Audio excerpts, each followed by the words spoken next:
Okay, everybody. Thank you so much for coming out tonight. Here, I'll take my mask off for this. Hi, I'm Jessica Rogers. I'm the president of the Pacific Palisades Residents Association, and we're so happy to be able to organize this event for you here in this beautiful open space, as well as for you in front of your computers and tablets at home, quiet and comfortably. A few housekeeping notices. We have the restrooms on the opposite side of the hall, right at the top of the stairway, and we need to exit the building by 8 p.m. So we're gonna wrap up around 7:40. Now that the housekeeping is done, I just wanna thank everybody at PPRA for putting this event together, for all the work and the help that you did to make this happen and to find this great safe space for us. And let's see, what else? Oh, guess what? Tonight we'll be hearing from two candidates who started their journey on this process of becoming council member of District 11 before the new year. And so tonight we'll be hearing from Tracy Park and Allison Holdorf Polhill. And something else really exciting, in case you hadn't noticed, but we have a celebrity in the house with us tonight, and we're really excited that Josh Haskell of ABC Eyewitness News decided, thank you very much, to join us tonight and help us moderate this debate. I'm going to tell you a little bit about Josh. So Josh happens to be a local. He was born and raised here, and he went to school in our district. So he knows quite a bit about our district. He's clearly an adventurer, because once he was old enough, he left and he went and traveled across the country. He ended up in New York City, where he was a field producer and reporter for ABC in New York City for over 6 years. And he's also been on wild adventures. He was on the Hillary campaign, and he followed that, and he and his team won a Peabody Award for the Superstorm Sandy. So Josh has done all kinds of wonderful things. Last week, he was very busy with the Super Bowl, so you might have seen him there.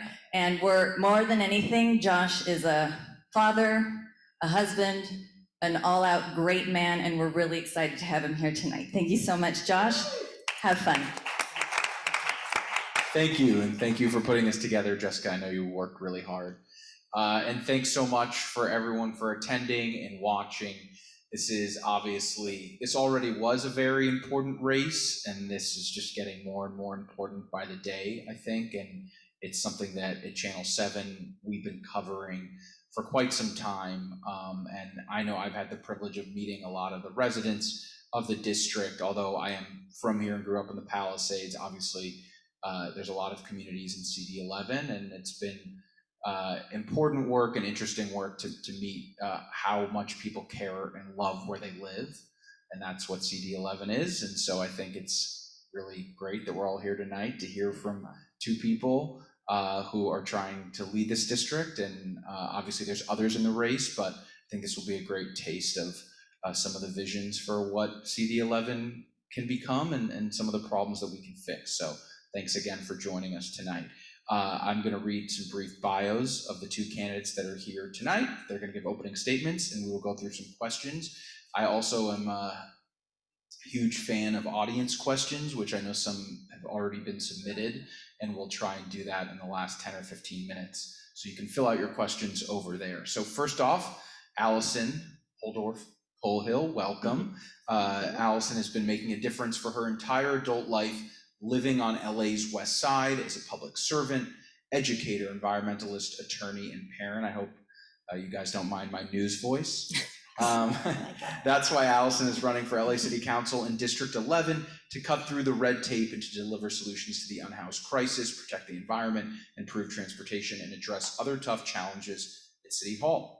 Allison recently served as Chief Advisor and District Director to the Vice President of the Los Angeles Unified School District, supporting the communities of Westchester, Playa Vista, Venice, Mar Vista, West LA, Pacific Palisades, Brentwood, and Del Rey. Allison is a graduate of UCLA and Loyola Law School.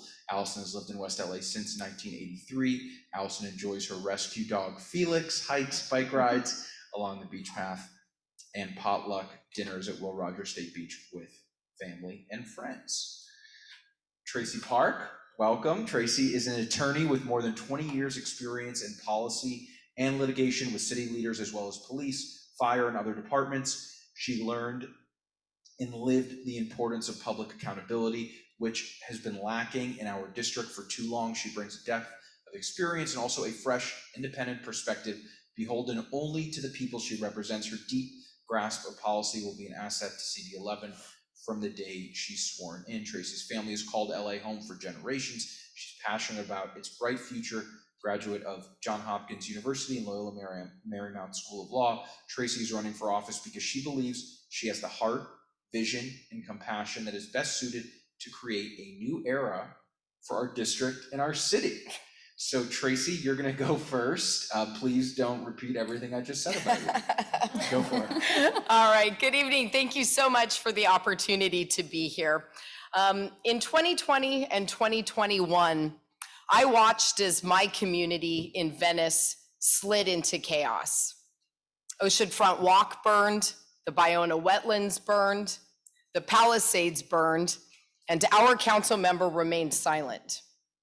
People were being assaulted and attacked on the streets almost every day, and yet the city did nothing.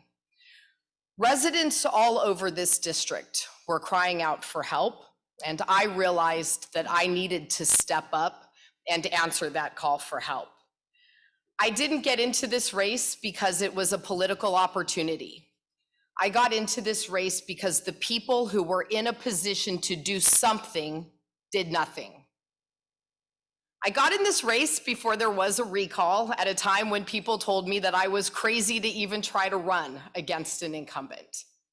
I knew that this was going to be hard, but I knew that I had to try. I'm not a City Hall insider. I wasn't recruited into this race by consultants. I just knew that we needed real change, and I will turn City Hall upside down until we fix the problems here in CD11, and I welcome the opportunity to serve as your next council member. Thank you. Allison, take it away. Sure. Thank you, PPRA, for hosting the event tonight, and to Josh, local Palisadian, and Jessica in particular, who has got basically coordinated the entire event. No one likes what's happening in our city. Not you, not me, not our families, and not our businesses, and most certainly not the unhoused. Imagine living on the streets every day. It's inhumane, and we are much, much better than this. I am energized by taking on tough problems.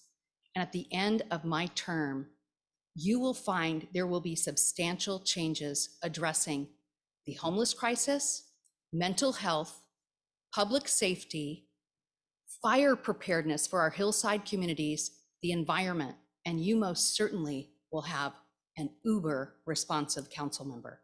That's what I'm known for. But you don't have to take my word for it. I have 80 community leaders and 23 school leaders that have personally endorsed me because they've come to me with their problems and I've fixed them, small, medium, and large. This is what I do.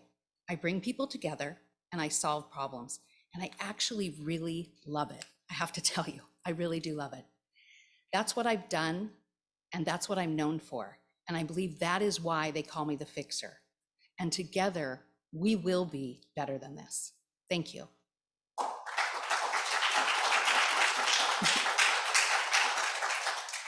So let's jump right into homelessness. And I think the best way to do this is, first off, tell us your plan. We'll start with Tracy.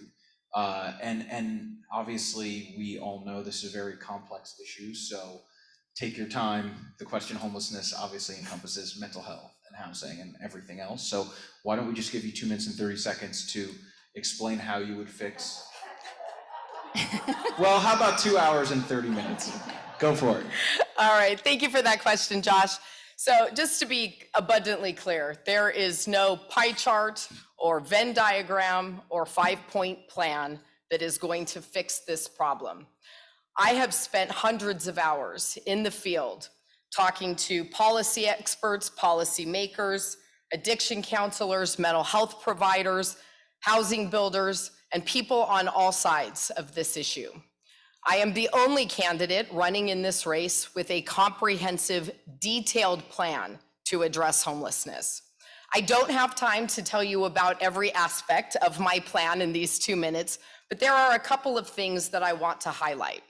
First, it is imperative, if we are going to get ahead of the encampment crisis on our street, that we enforce clear choice deadlines. We are currently spending millions of dollars to clean up and clear encampments only to have people move from location to location. That is not going to solve the problem, and that is why I am the only candidate in this race that is proposing that after a certain suitable number of offers of shelter, that individuals may no longer remain encamped on our streets. I will also insist on addiction and mental health treatment with program compliance. Now, we can debate about whether or not mental health and addiction cause homelessness, but the fact is we have a serious addiction and mental health crisis on our street, and I will be focusing on interventions and housing solutions that focus on treatment for both of those issues. It is also imperative to me that we stop writing blank checks and hoping for the best.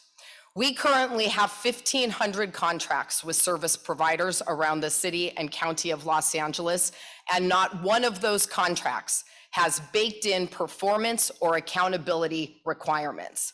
I will insist that our service providers have those performance metrics, and we will double down on the programs that are effective, and we are going to cancel the contracts of those that are not. It is also important that we are collecting real-time, accurate data so that we understand the number and needs of the unhoused population. An inaccurate once-a-year point-in-time count does not yield us accurate data to establish the interventions that we need to solve this problem. Thank you.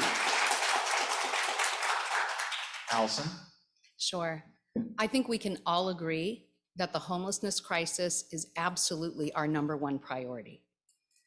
5 people are dying on our streets every day. Residents are not feeling safe, and this is an inhumane way to deal with the problem. But there is some good news.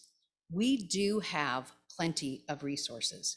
We have $2.4 billion coming from the federal government to the county that deals with mental health, and we have another $1.4 billion coming from the federal government to help us with our housing situation with the city. What you need is a council member with a proven track record that can be a good steward of those funds.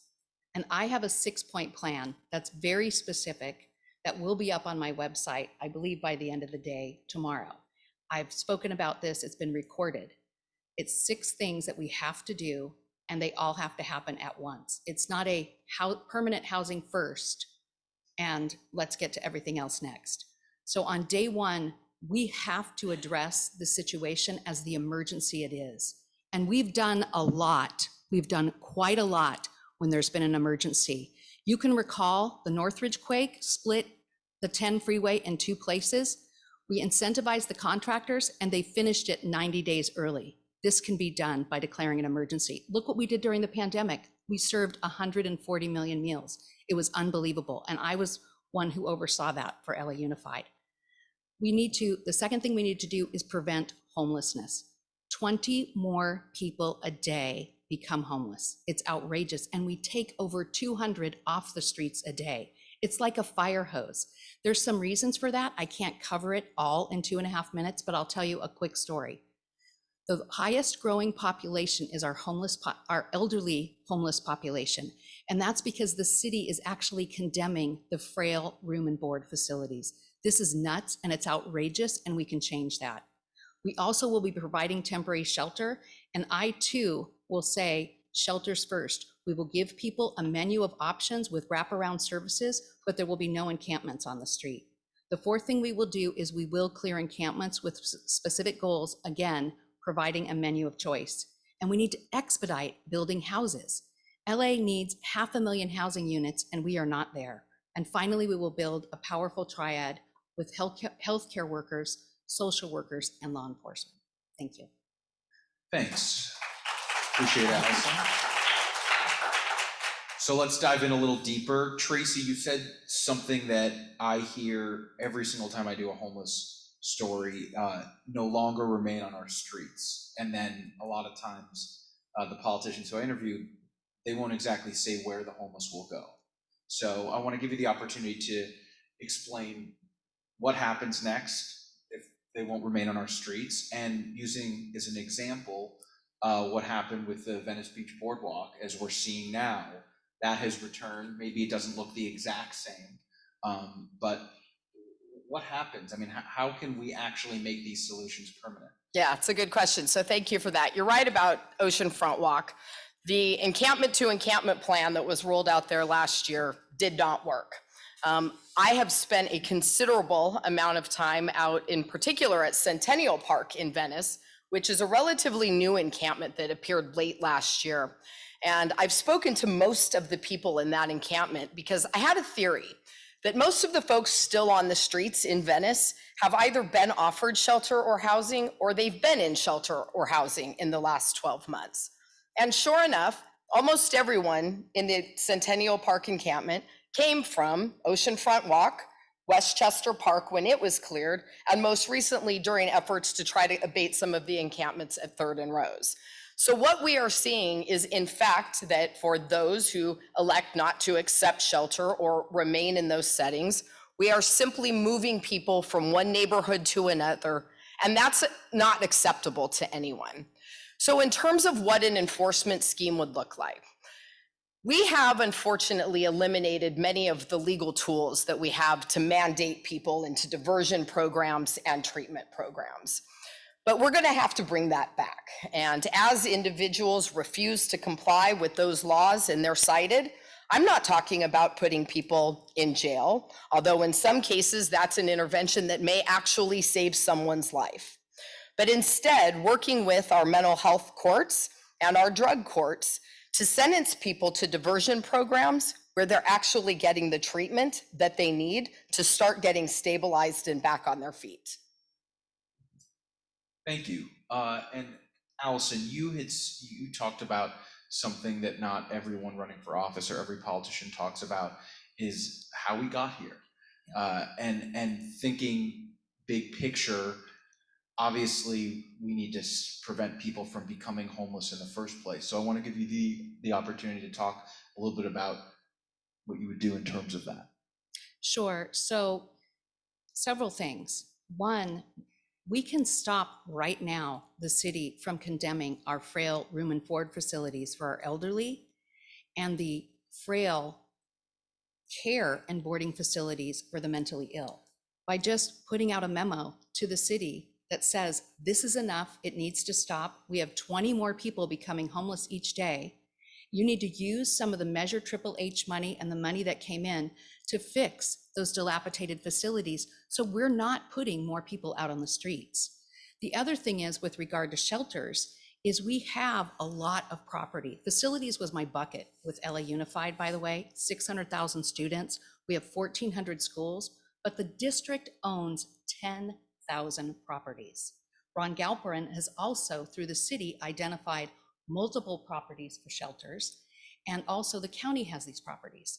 So another example of setting up a shelter, when the schools were closed and the kids went back, we were keeping them 6 feet apart, and not all the kids could fit in the classrooms. So we had to put up literally hundreds of tents overnight, and we did it because it was an emergency, and they were all retrofitted with electric and Wi-Fi. This can be done. We can provide shelters for people with wraparound services. In fact, it would be better, when I've talked to the CMO of Cedars and his philanthropist, it would be much better if folks were in one place or a designated area so that doctors can get to them, because our hospitals are being hit really hard. Our law enforcement, public safety officials are being hit really hard because they have to scatter and get to people instead of people being in a particular area. So this can be done. And in addition to that, we need to teach people technical career skills. Venice Family Clinic did an excellent study outlining what keeps people in poverty and what makes people end up homeless. And part of that is that they simply don't have career skills. LA Unified has the Venice Skills Center. We have the Emerson Adult Center. These are both facilities that are under-enrolled because the city doesn't put the bus stop in front of these centers and people think it's unsafe. We also need free daycare at these facilities so that it makes it easier to get people out of poverty. So that's just an example. Obviously, I could go on and on about this. Thank you. And back to something that Tracy, that you brought up, there's been a lot of reporting on how one thing that hasn't helped these problems are Band-Aids. And people would look at, some rehab programs as just a Band-Aid, that what's going to prevent this person from a relapse or ending back on the street when they don't have a permanent place to sleep every single night. They're just moving from rehab center to rehab center. Jail, certainly not a place of rehabilitation. The LAPD, not trained in rehabbing the homeless. So I just want to give you the opportunity to go a little deeper into, you use the terms mandate and diversion. So go a little deeper into that and explain how once and for all we can solve this problem of homelessness. Sure. So there is nothing progressive, compassionate, or humane about leaving people who are sick and suffering on the streets without adequate support services and interventions. For the last decade, our city has been focused almost exclusively on what they call a housing first approach. But unfortunately, in the city of Los Angeles, housing first in reality means housing maybe a decade from now and services maybe or maybe not. You cannot take someone who is severely addicted to drugs, put them in a motel room, give them a fresh needle, and expect everything to be okay. There is a reason that 500 people died in motel rooms in the last year. And that's because wraparound services are unicorns and rainbows.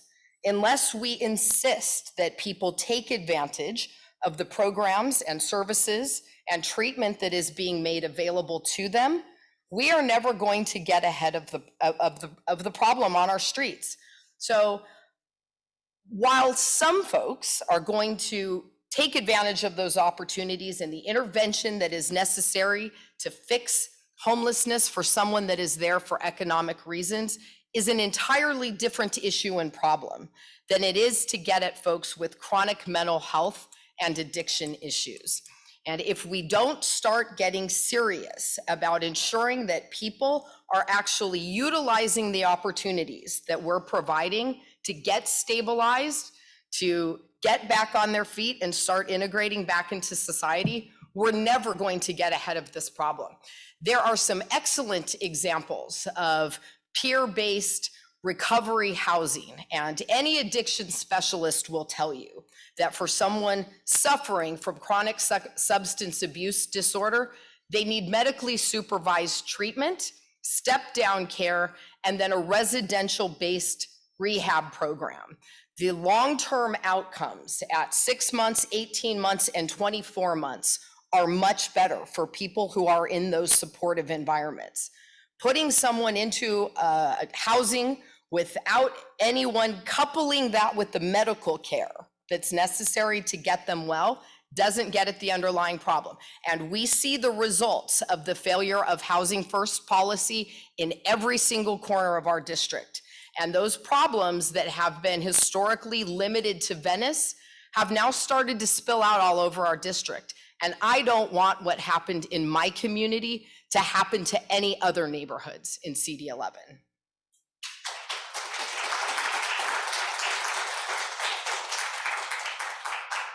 I want to ask Allison one more homeless related question, and then we'll move on to some other topics. One thing that we hear a lot about is where the money went from these different ballot measures, but something that you don't hear politicians talk a lot about is, why is this taking so long? What would you do to speed up the process of building some of the facilities that Tracy's talking about, that everyone has talked about? How do you make this happen faster? So thank you for asking that question. I have a lot of ideas on that, and I've probably interviewed 20 to 30 developers that develop affordable housing, and they've talked to me about the issues that are involved, and it's actually outrageous. It takes 3 years to get your permit, and the city generally doesn't pay you until 6 months. So only the largest of developers can even play in this field. It's outrageous. And the city declared back in 2018 that it's an emergency. And honestly, I don't think building and safety got the memo. That's very important. The second piece is we have to have a coordinated approach with the county that oversees mental health, and they have all of those dollars locked up, and the city that's overseeing housing. And this is not just housing first. Of course, Tracy and I both agree that is a disaster, and that is not helping us right now to take an approach like that. But the issue here is that because we're condemning frail room and board facilities for our elderly and for the mentally ill, we are increasing the population. And there was an excellent article, I don't know if you all read it. It was by Steve Lopez on Sunday, and it talked about mental illness being a strong component to the homeless issue. And the issue here is there's around 40% of people on our streets that are mentally ill. If we, again, were proactive and we were able to address teens, people in their late teens and people in their early 20s, and we were able to address their mental illness, they probably wouldn't be in this situation in the first place. And other countries are doing a phenomenal job. The National Institute of Health had references Italy and Traci. They have a formula for helping people who are drug addicted and people who are homeless getting off the streets. And now we're having people go to these areas and look at the situation. But there were 2 service providers who outlined the fact that once the money stopped going from the state and started going to the county, to the service providers, it was laden with red tape, and they honestly can't do their job. There's 2 excellent quotes in the Sunday Times, both from these service providers saying, we know what works. The problem is people are not organized and they're not focused. And that's a skill set that I bring. That is exactly what I did with the district during the pandemic, when there'd be red tape around COVID testing, whether it was serving 140 million meals. People can get caught up in risk analysis, and you just have to make it happen because it's a crisis. It needs to happen. So Allison kind of just did this, but because it is a debate, and before we move on from the most important issue in this race, I think everyone can agree on that. What makes, and I was gonna ask you guys both the same question, give you about 45 seconds, I'll time it right here. What do you think makes you, Tracy, uniquely positioned to tackle this issue? You don't have to talk specifically about versus Allison, but why you? Sure. So I have spent the last 20 years working with local government to address and solve critical policy issues. In my role as an advice and counselor to cities and other public agencies around the state, I work every day, shoulder to shoulder with elected officials and city leadership, department heads, first responders, to ensure that their practices are compliant, legally compliant, and the most effective to achieve the results. Many of the cities that I work with here in Southern California have taken a very different approach to homelessness, similar to the tools and interventions that I'm talking about. And we don't see large scale encampments in those cities. Now, of course, the city of Los Angeles is incredibly large, and our problems are so far off the rails that I harbor no illusions about how difficult it's going to be. But I will draw on my many years of experience working with city leadership to bring those best practices here to the city of Los Angeles.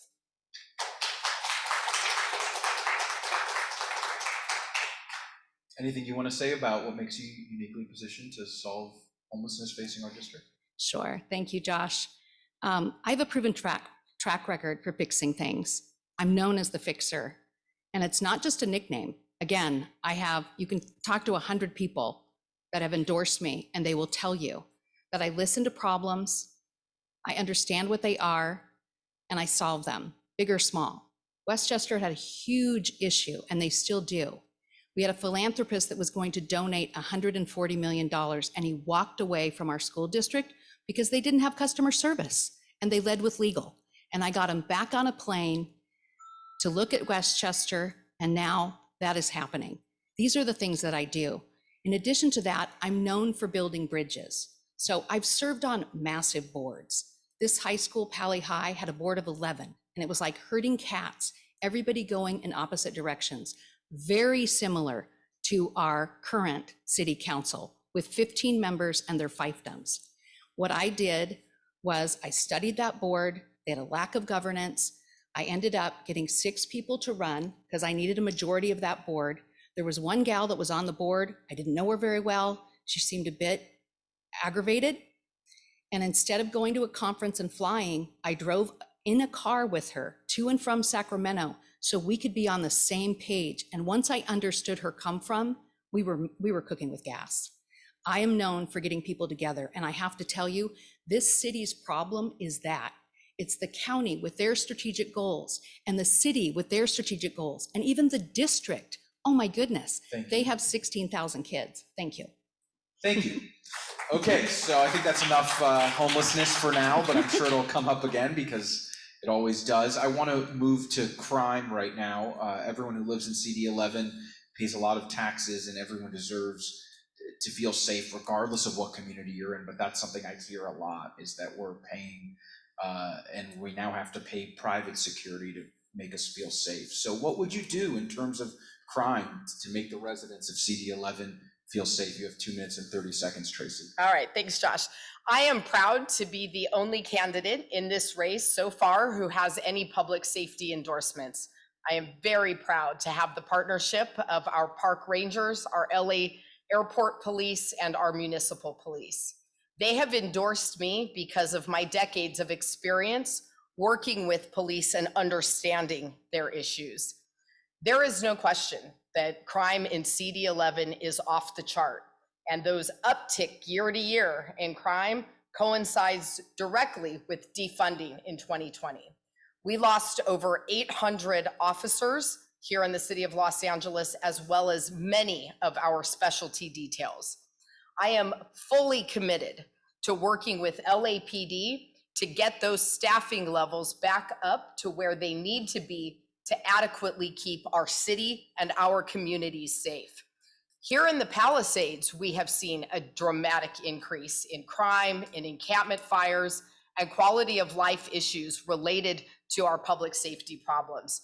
So some of the things that I will push for in this particular community are a park ranger and LAPD substation, as well as a permanent year-round beach patrol. I'll be advocating for that in Venice as well as in Playa del Rey. It's also really important that we beef up our patrol units for West Division here in the northern part of the district, as well as Pacific Division in the southern part of our district.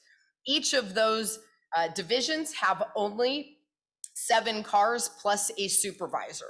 You don't see much police presence here in the Pacific Palisades because Captain Tom will tell you that he has to deploy his resources where the issues are. So I want to have those patrol levels staffed up so that you have an adequate presence, not only to deter crime, but so that your response times are shorter. We have similar problems in the southern part of the district where Captain Embrick will tell you he has to deploy his resources where the problems are, in Venice. And that means Westchester and Playa del Rey aren't getting the attention that they need. I have a plan to help LAPD staff up over 1,000 officers in the next couple of years, and I would like to see LAPD back at a total of 12,000.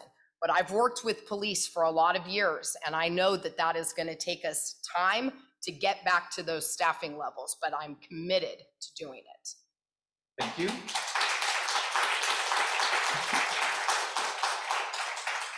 Allison? Sure. People do not feel safe right now. Crime is at an all-time high. We feel it here in the Palisades. 2 weeks ago, 4 houses down, my neighbor wakes up at 4 a.m. and there's 2 armed robbers in her home. It is unacceptable. And I have met with Captain Tom, and he has told me that Los Angeles has the lowest per capita ratio of police officers of any US major city. We only have 9,000 police officers that are street ready. Think about it, only 9,000. And on a good day, around 2,500 are available to work. So we definitely need to increase the number of police officers. And I have that right on my website. That is part of my plan. New York has 4 times the number of officers. And we have to build a bridge between LAPD and our social workers. Because what's happening right now, and I've talked to a lot of officers who are supporting me in this race, what's happening right now is they're spending 80% of their time dealing with the homeless crisis.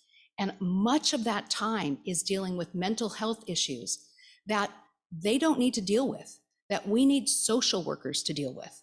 But in talking to the top brass at LAPD, the issue that we have now is pretty serious because they're trying to hire, to attract and retain officers, and they cannot. And the same is true for our psych social workers. We tried to hire a bunch at LA Unified and we could not because we can't attract and retain them because the city is dysfunctional and we don't have workforce housing. It's all interconnected. And I'm saying that to tell you that my plan would be robust in terms of how are we going to attract and retain these officers? Sure, we can say we should have 12,000, but how are we going to do that? We need a strong city council of 8 people coming together, 8 out of 15, and that's what I do. I get people together with a strong mayor. And we need to upgrade policing technology. That is not done yet. And we also need to figure out how to get our social workers on the street and dealing with those social issues. There's also a great study by Galperin in 2016 that we can civilianize a lot of the desk jobs and get hundreds of officers out in our city. And that should be done. I'm tired of reading about reports, brilliant reports that are done and the city not taking action. And I'm a person of action. Thank you.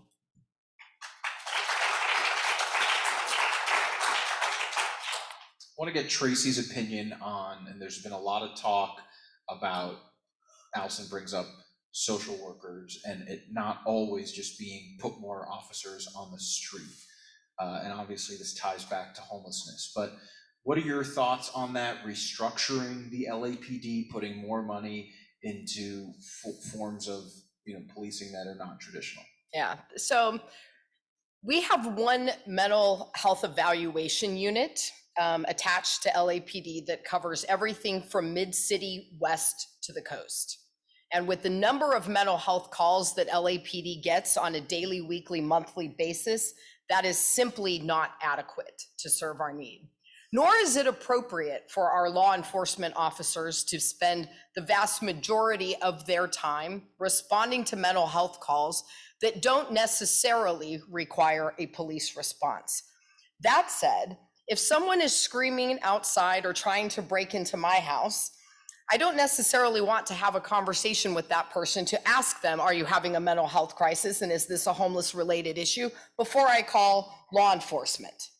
So while I support LAPD's efforts to supplement their workforce with mental health professionals, and I think that that is a good concept, and I'd like to see it augmented and escalated if it works. My concern is that in my community in Venice, we now have a circle team that is doing this outreach and responding to some of those calls. The problem is no one knows how to get a hold of them. And the byproduct of the circle team is that we now have something called a decompression center in our local dog park, 50 feet across the street from Westminster Elementary School. And that is a location where they are bringing people who are having psychotic episodes, drug-induced crises, and mental health crises. That is not acceptable or appropriate in this residential community or next to an elementary school. So I think as we want to get creative about our approaches to dealing with mental health, I recognize that we have got to be mindful about fundamental public safety. And so that is one of my responses to that.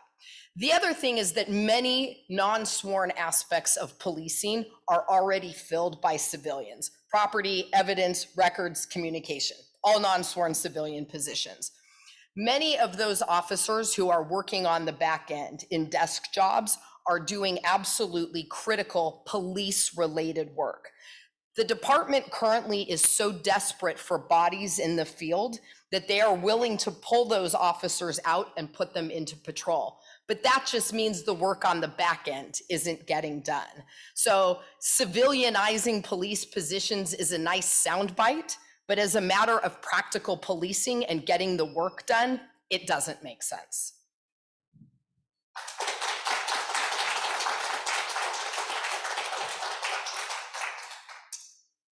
Allison, as we know, something that has been fueling the rise in crime, it's not always homeless. It's not always people that live right outside our door.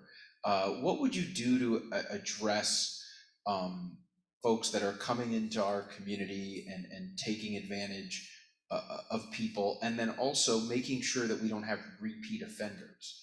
Because that's something that we're all covering with and dealing with in our city, is that if you just put someone away for 24 hours and nothing's done to address what motivated them to do this, then they're probably going to do it again. So what's your response to that?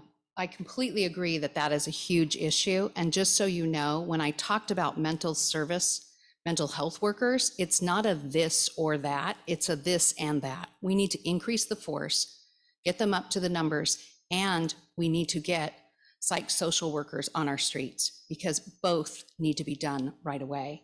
But I would say to your question, it's very interesting that the beach patrol that we were talking about, that Tracy mentioned, the beach patrol is only in Santa Monica right now because West Coast Care was told by beaches and harbors that they're not allowed to go onto the LA City beaches, which is ridiculous. So I don't see how we can accomplish things if we're not allowing people to take action on our beaches. It makes absolutely no sense.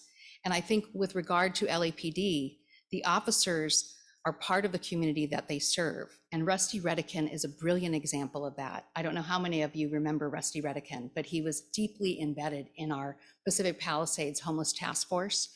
And he worked with the community, and he understood whether or not people had issues, and he was able to help them. And to me, he was a very compassionate officer who understood mental health. And those are the types of things that we need to be doing. But Josh, you had a separate question for me that I haven't entirely answered. Can you remind me? Sorry. Just that the rise in crime that our communities are seeing is not only driven by the homeless community. Yes, exactly. It's not exclusively by the homeless community. And sadly, I had a task force meet about issues that we were experiencing in front of the Westminster Elementary School and the Westminster Preschool. And these guys would threaten the lives of a principal, threaten to kill a principal. They would be rearrested, they would be released, they wouldn't make their appearance, they'd get a failure to appear, an FTA, and they'd be out on the street again. And it's happening over and over again. And that's because of some of the new state laws that allow people to be released and not taken care of. And again, this all is wrapped together with mental illness, with the lack of rehabilitation and the lack of services. And what's happening is our police force has become demoralized. Even the business owners are not even reporting certain crimes because they know it's not going to be taken care of and people are not being arrested. And that is a huge issue that must be addressed. As your individual council member, I will advocate that that be addressed at the state level, because it's not something that a council member individually can resolve. We can pass resolutions with the majority of the board, but we cannot individually resolve that until we take action at the state level.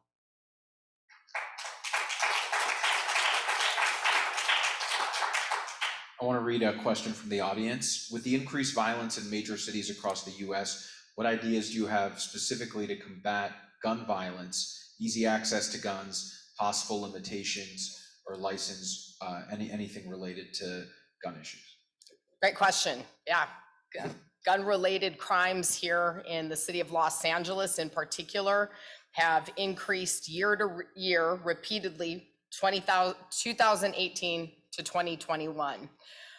One of the significant issues that we have here related to gun violence is the proliferation of ghost guns in our city. As your council member, I will introduce legislation to ban all sales of ghost guns and build at home gun components. We have got to get those off our streets. We also need much stricter gun laws when it comes to those who have restraining orders and domestic violence issues in their background. Clearly, our screening and gun sale laws are not adequately getting at the proliferation of guns on our streets. Also, our current district attorney will not utilize any sentencing enhancements for those who are utilizing guns in the commission of crimes. That is something that I would like to see changed. In fact, I think that there should be enhanced penalties for those who are using guns to commit crimes, and especially those who are using ghost guns. Just recently in Venice, we had an arrest made out of Centennial Park after there was a shooting there on Valentine's Day, and at least one ghost gun was recovered in connection with that arrest. This presents a very clear danger to our community. And even though California has some of the strictest gun laws anywhere in the country, we also have some of the most significant gun crimes. Another way that we can get at this issue is through community policing and crime prevention. But again, that means that we have got to invest in our public safety partners so that we can scale up our gang interdiction units and really invest in that school to jail pipeline and working on gang intervention to abate those gun crimes that are gang related. So there is a whole host of opportunities for us at the city council policy making level in collaboration with our public safety partners to get guns off our streets and ensure that our communities are safe for our families, our businesses, and our kids.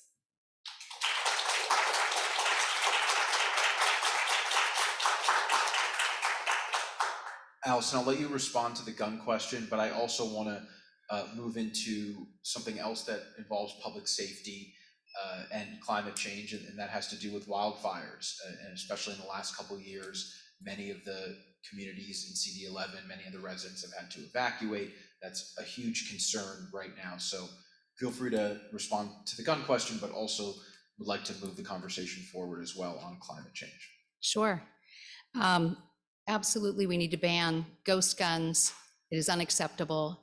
And I believe that gun sales, tasers, everything has gone up because our people are not feeling safe. I met with a group in Venice, and these are 85-year-old women who pulled out tasers from their wallets, from their purse, and showed me this is what they do to get a cup of coffee.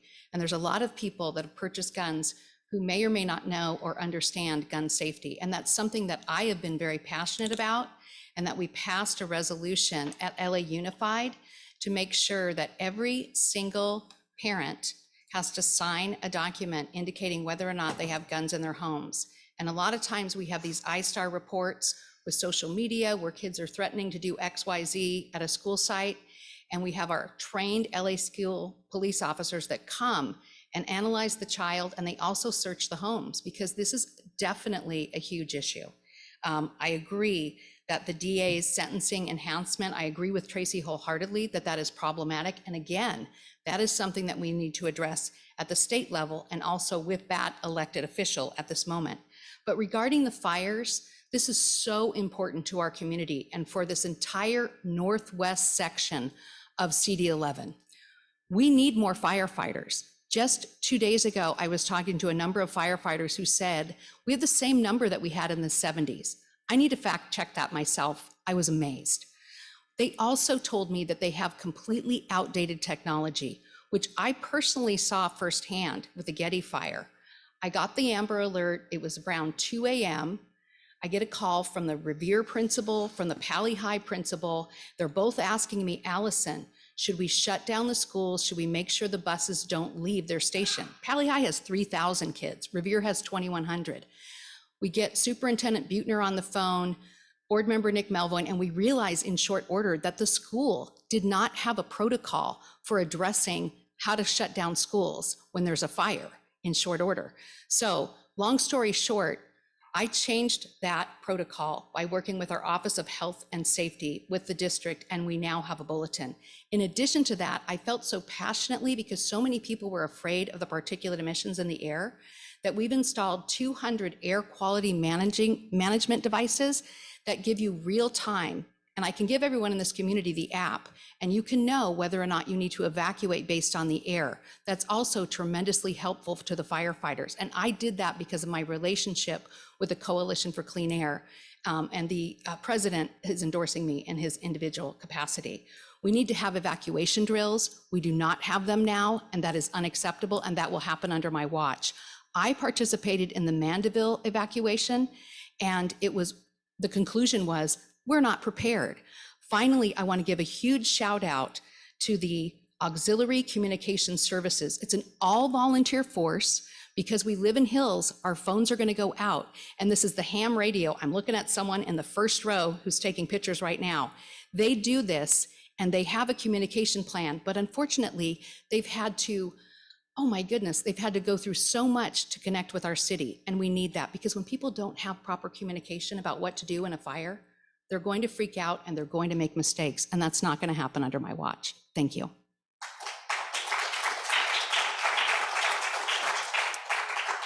Take it away. Fire safety. Okay.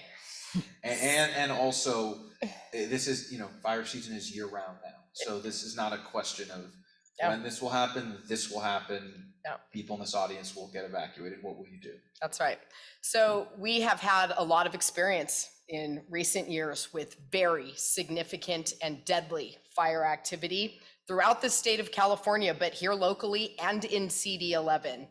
We know that the vast majority of fires are started by human activity, and we know that more than half of calls to the LA Fire Department are related to homeless activity in our dry hillsides. Now, under the Martin versus City of Boise decision, many of you have probably heard about that, the Ninth Circuit held that local government can enact reasonable time and place restrictions when it comes to encampments. I will push for a strict no camping ban in all of our high fire risk areas here in CD11 and with all of the council districts in CD11 that share our hillside communities. I'm also going to work with all of those council districts that have dry hill communities like ours to develop a community wildfire protection plan that is going to encompass all of the state and local guidelines that are currently scattered around under one umbrella. It's really important that that plan focus on fire prevention and mitigation, fuel inventory, brush clearance, building retrofitting, use of materials in design and construction, but most importantly, evacuation routes.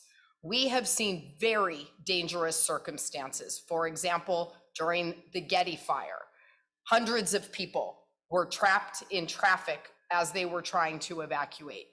We absolutely cannot allow for bottlenecks in tinder boxes that are likely to lead to deadly outcomes like we saw in Paradise. Back in 2020, there was a motion brought at the City Council that asked the City Planning Department and the Bureau of Engineering to report on the accessibility for ingress and egress of our emergency vehicles during a fire safety emergency. That report has not been completed, and that is unacceptable. We cannot be left unaware without an adequate safety plan.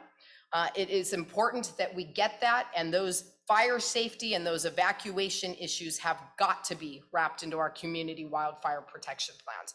So there is a lot of work to be done to protect our communities from these very serious incidents. They threaten infrastructure, our habitat, our natural resources, and lives. So this is something that I have already been working on with people here in the Palisades and in Brentwood, and I am going to continue to roll my sleeves up to make our communities as safe as possible for everyone.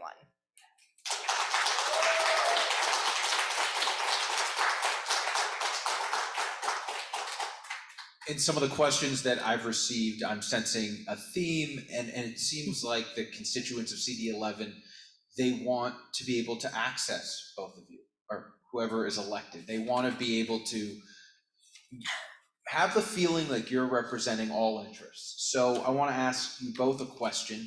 What will you do to serve all members of this community, not have an agenda specific to just one group? And how will those who live in your residence, how will they be able to access you, meet you, see you? What are your plans to be someone that serves everyone? That's a great question, Josh. You go first, Tracy. Thanks.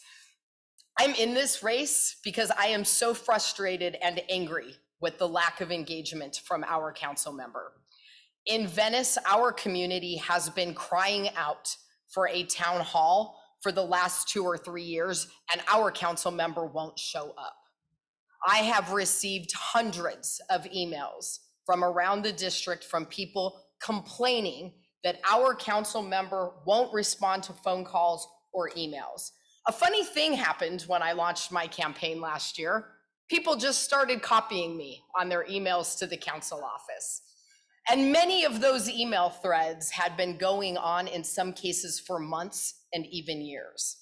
I have done dozens of spot visits around the district over the last 9 months because I've intervened to get involved with our local communities to help them figure out solutions because their requests are going into a black hole in the council office. I've experienced it myself, and that is why I am in this race. I am absolutely committed to restoring what it means to be an elected representative of the constituents in this district. I'm not going to City Hall to advocate for my own agenda. I'm going to City Hall to advocate for the needs and the concerns and the problems that you as a community bring to me. When we leave here today, come and chat with me and I'll give you a business card. It has my personal cell phone on it. You are welcome to call me or to text me. I personally read every single email that I get, and I respond to all of them. It is absolutely essential that you have access to your elected representative here in CD11. You are going to see me out in the community. You will see me in your neighborhood and community council meetings. You will see me coming into individual homes and neighborhoods to meet with you, to talk to you about what the issues and concerns are. I'm going to have staff members who are dedicated to each neighborhood in our community, and those will be a primary point of contact. But I will be available for regularly scheduled community meetings in every single neighborhood in this district. And I know we're gonna have some rough times. There are gonna be things that are difficult and things that you may not agree with. But my job is to be present and to hear you and to work with you. And that is why I am in this race.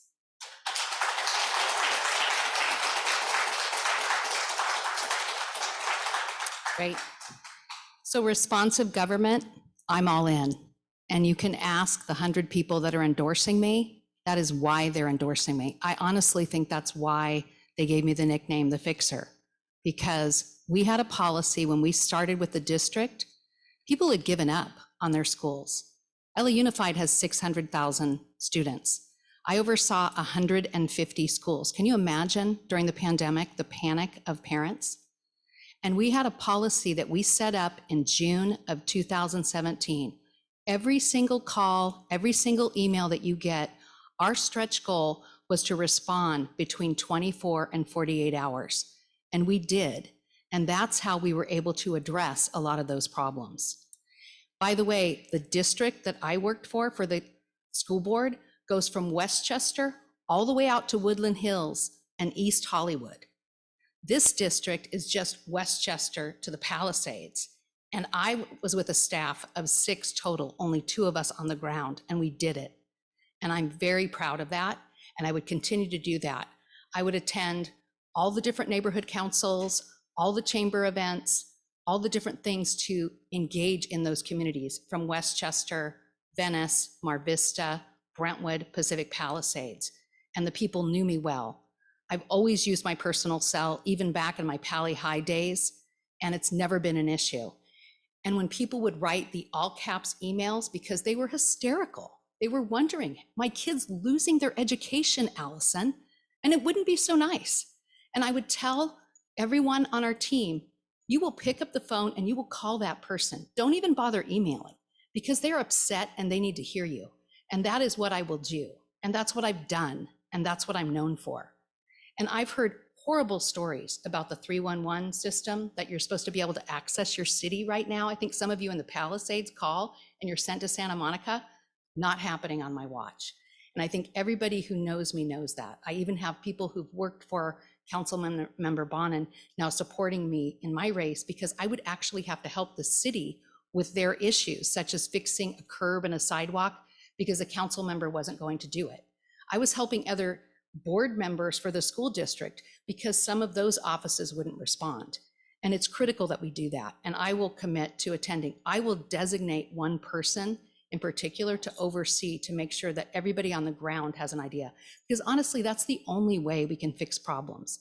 And that was a saying in our office: we can't fix problems unless we know about them. Thank you.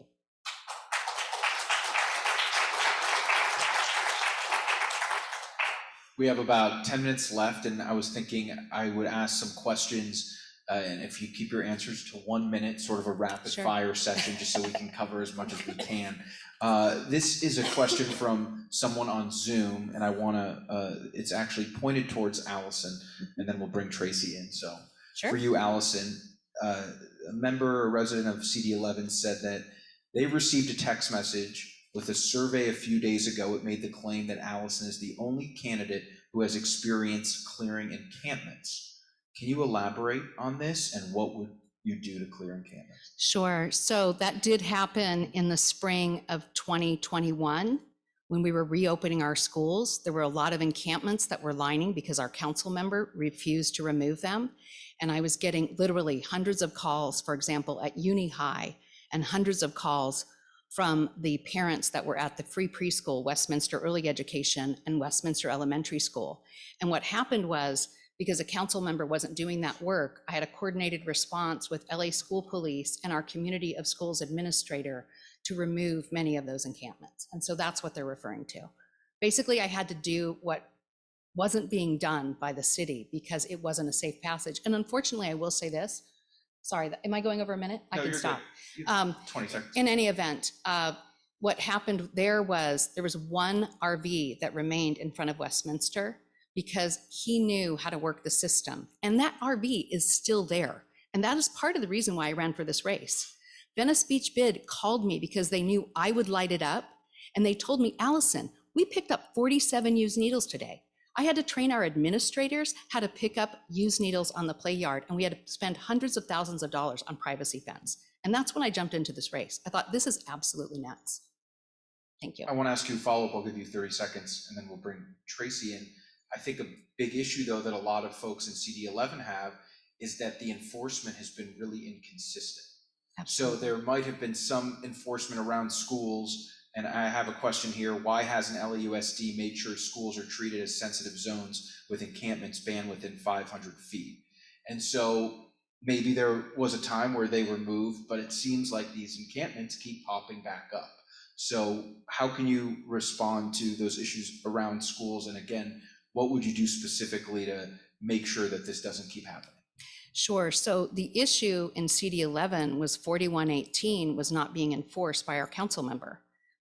Every single neighborhood council passed resolutions identifying every single school, whether it was public or private, and he refused to put signs up. And that was also because of the wonkiness of the way that resolution read and the way that they said you had to individually come back. But with regard to LA Unified, they had a massive campaign to try to address that, especially with safe passages. But when you don't have your city council member on your side, it's really hard, because LA Unified is responsible for what happens between those four walls, and their jurisdiction basically ends when you get to the sidewalk. Even crossing guards, a lot of people don't know this, even crossing guards are under the city jurisdiction. It's not part of LA Unified. And also, I don't work for the school. I don't work for board member Nick Melvoin anymore as of December 1st. So I can't opine as to what they're doing currently, but I can tell you that the RV is still in front of Westminster. Okay, so moving on to Tracy, what would you do specifically to clear encampments and make sure that they don't return specifically around schools? Sure. So with all due respect to my colleague who claims to have experience clearing encampments around schools, I will just point out that the actual evidence proves the contrary. There are schools all over our district where children are subjected to criminal behavior and encampments and dangerous conditions as they are coming and going from school every single day, and that is not acceptable. I would have expected an attorney to know that we didn't have to rely on 4118 to enforce conduct around schools. Under Penal Code Section 628.8, it is actually a crime to disrupt school activities or students. We didn't need to rely on a local ordinance to move that RV. We could have relied on a state criminal penal code, and that should have been done long ago. It is beyond unacceptable that that RV has been parked in a school loading zone, terrorizing children and neighbors for the last 2 years. I would have expected LA Unified to be at every single city council meeting screaming bloody murder until that thing was moved.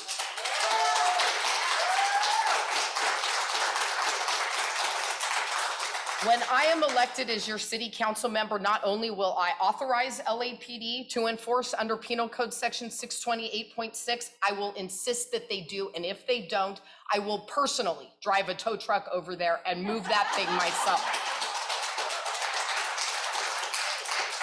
30 seconds to respond, Allison. Sure.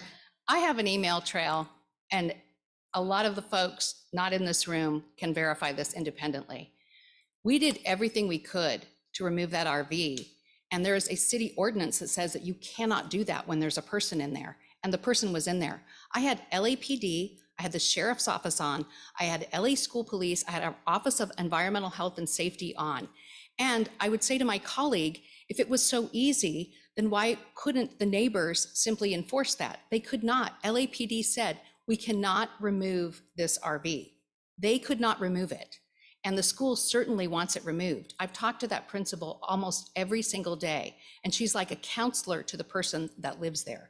He's suing the neighbors, by the way, and I know you're aware of that. And he's very savvy with the law.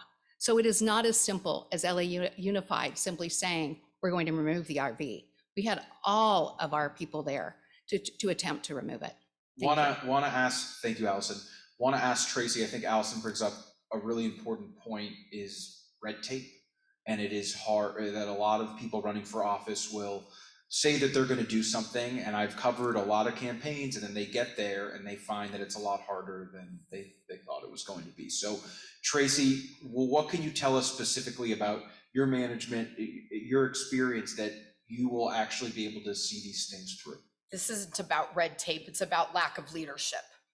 And this is about having a council member and failing bureaucracies at all levels that don't want to be accountable to the public for basic safety, including protecting children in our schools. That is something that I am not going to tolerate, and I am not going to put up with. I am going to seek a 500-foot perimeter, safe school perimeter around every single school in our district. And I recognize that there's bureaucracy, and I recognize that I'm going to have to coordinate and collaborate with other council members to get this done. I'm already working on those alliances and meeting with our city council members and meeting with other candidates. So I know who my coalition of 8 is going to be to restore some common sense and some law and order to how we're approaching these issues.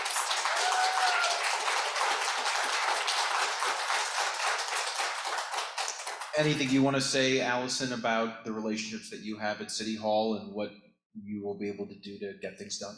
Yes, and to reiterate, the Westminster incident is the reason why I'm running for this position.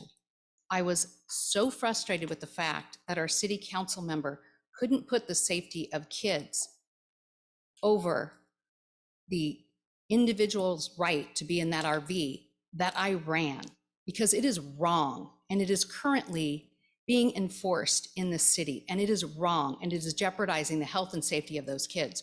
But I will say, and my colleague cannot disprove this, you go to the backside of Uni High that was filled with encampments, and they're not there right now. And there's one RV in front of Westminster, and there's countless other schools where we did remove those. So that is true, and that is what I've done, and I am true to myself. And I can tell you one thing for sure, that under my watch, there will not be encampments at our beaches and our schools and our parks. It is not okay for the community not to feel safe to take their kids to school. That's a free preschool that helps people from becoming homeless, that they're going to educate themselves, or they're going to work and they don't have to pay for that care. And in not addressing that issue, we're doing a disservice to our society. I'm going to give both candidates a minute for closing, but there's a question that's come up a few times, and it is a story that I've covered extensively, and it's the Venice Bridge Home. I wanted to give you just a few sentences to respond to that. There's a few different questions that are asking, what do you plan to do about that? Tracy? Sure. So, I was. And then you can go right into your closing. Sure. I was there in the auditorium at Westminster the night that Councilmember Bonin and the mayor came and essentially told our community lies about what to expect from the Venice Bridge Home. We were promised that that facility would make our community safer, it would reduce encampments, that our neighborhood would be a special enforcement zone and have focused sanitation. Every single thing that was said that night in that auditorium turned out to be a lie.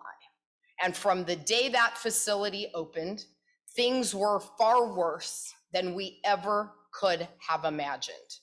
I am in this race to fight for every single one of those families that have been so detrimentally impacted by the crime and the unsafe conditions that our city has allowed to occur at that location. In the first 6 months of operation, 114 calls for service to LAPD after we were promised that this would make our community safe. Hundreds of new tents and encampments proliferated in the area and spread all the way down our public beach. I am in this race because I am going to keep the promises to that neighborhood that our city broke. What has happened there is absolutely unacceptable. And this recent motion that was brought by our council member to create similar facilities in residential areas all over our city and to make places like the Venice Bridge Home permanent is not okay with me. You have my commitment to fight to make sure that that facility is closed down as promised to that community at the 3-year sunset date. That community deserves some relief. And I know some of you in here tonight who have been personally impacted by that. And I am here for you. I see you. I hear you. I know what you have been through, and it is not okay. So with that, I'll just wrap up and briefly say, I think you know where I stand on these issues. I've had a front row seat to our city's inept government and its failure to address these crises across our district with any modicum of common sense. And I am in this to fight and to do everything I can to restore and renew our family-friendly quality of life here on the West Side. I am here to be your advocate at City Hall and to fight for the changes that you want to make our community safe, for your businesses to thrive, and for your families and your children to be safe on the West Side of LA.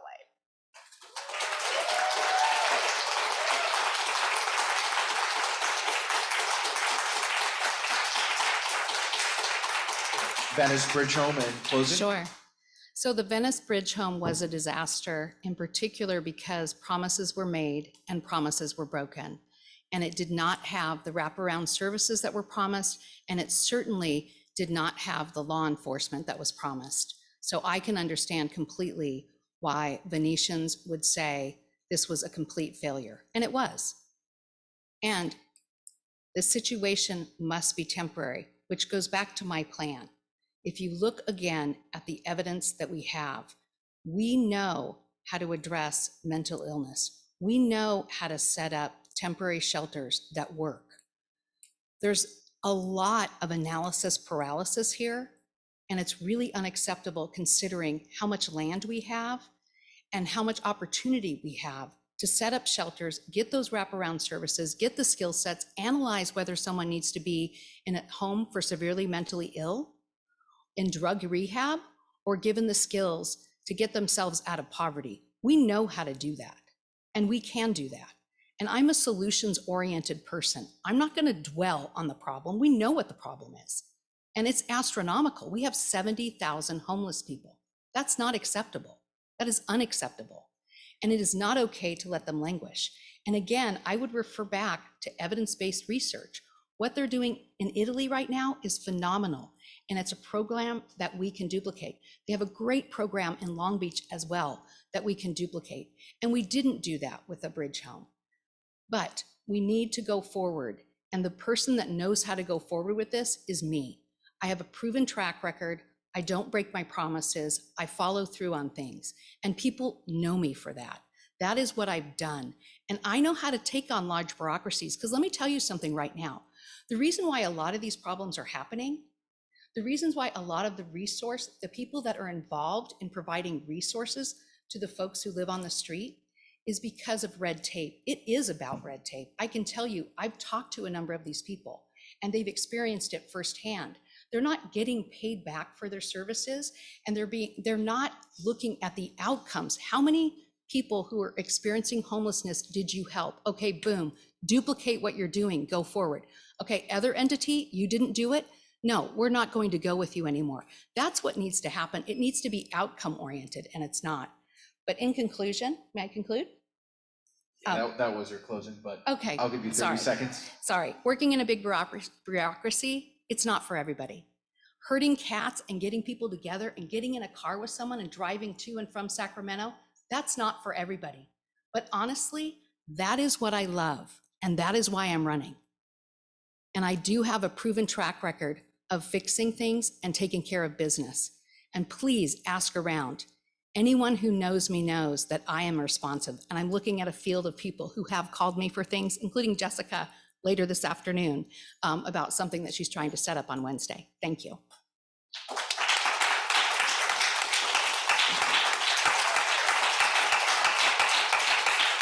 Let's hear it for both of our candidates. Very impressive, interesting evening. Allison Holdorf Polhill, Tracy Park. Thank you to everyone in attendance and everyone who watched on Zoom. And I will continue to cover this race and other races. You can find me on social media, ABC7 Josh Haskell. I work for ABC7 Eyewitness News. You can find me, ABC7 Josh Haskell, Instagram, Facebook, and Twitter. So please give me a follow. And please submit me any story ideas, because I love covering these stories. And do you just want to share where anybody watching here can reach you guys on social media or your website, if you want to just share that? TracyPark.com, at TracyPark for LA on Twitter, Instagram, and Facebook. AllisonforLA.com, the same with Twitter, Facebook, and Instagram. Thank you. Thank you. Good night.